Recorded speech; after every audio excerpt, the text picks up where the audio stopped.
Évidemment, si l'on parle du don de force, on comprend là aussi assez aisément ce qu'il veut dire, et pourtant il ne s'agit pas de confondre seulement avec la vertu de force, qui est celle que nous nous sommes forgés, mais du don que nous demandons au Seigneur pour accomplir sa volonté. Nous avons parlé du don de conseil, vous voyez pourquoi on les associe. La force est nécessaire pour accomplir ce que le conseil nous a fait discerner. La force est nécessaire aussi pour cette persévérance dans l'attention qui nous permet d'accueillir le don de conseil. C'est-à-dire que la force, à la fois, elle prépare le don de conseil et elle permet d'accomplir. Le don de force, c'est comme dit saint Paul, de savoir que je peux tout en celui qui me fortifie. Je peux tout dans la mesure où c'est selon son dessein et selon sa volonté. La force finalement que nous donne le Saint-Esprit, ce n'est pas la loi du plus fort, c'est celle de l'agneau envoyé au milieu des loups, qui ne tient pas sa force d'être un loup plus fort, mais qui tient sa force du berger, qui est son seul refuge et sa seule force.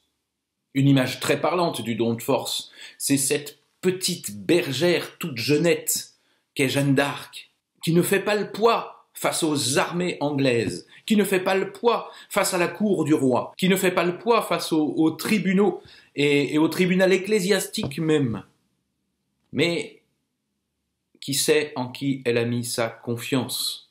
Lorsque l'on parle du don de force, on pense évidemment que c'est le don qui est donné aux martyrs. Oui, par excellence, mais pas seulement d'un martyr sanglant, d'un martyr spectaculaire. Le martyr, c'est-à-dire le témoignage, demande cette force dans la durée.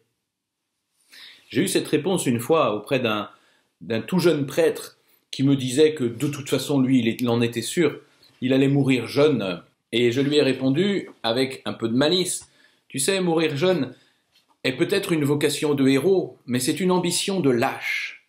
Parce que ce qui te sera demandé par le Seigneur, ce sera peut-être le martyre de la persévérance, la force de durer. Nous ne serons pas forts là où nous savons que nous avons acquis ce qu'il faut pour l'être. Non, nous serons forts là où, n'ayant pas humainement les capacités de nous confronter à l'épreuve, nous laisserons les forces de Dieu nous envahir.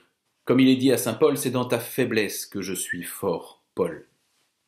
Concluons encore par un psaume, le psaume 17.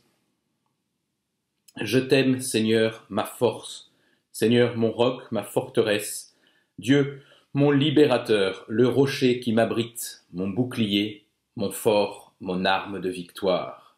Des hauteurs il tend la main pour me saisir, il me retire du gouffre des eaux, il me délivre d'un puissant ennemi, d'adversaires plus forts que moi. Au jour de défaite, il m'attendait, mais j'avais le Seigneur pour appui, et lui m'a dégagé, mis au large, il m'a libéré car il m'aime.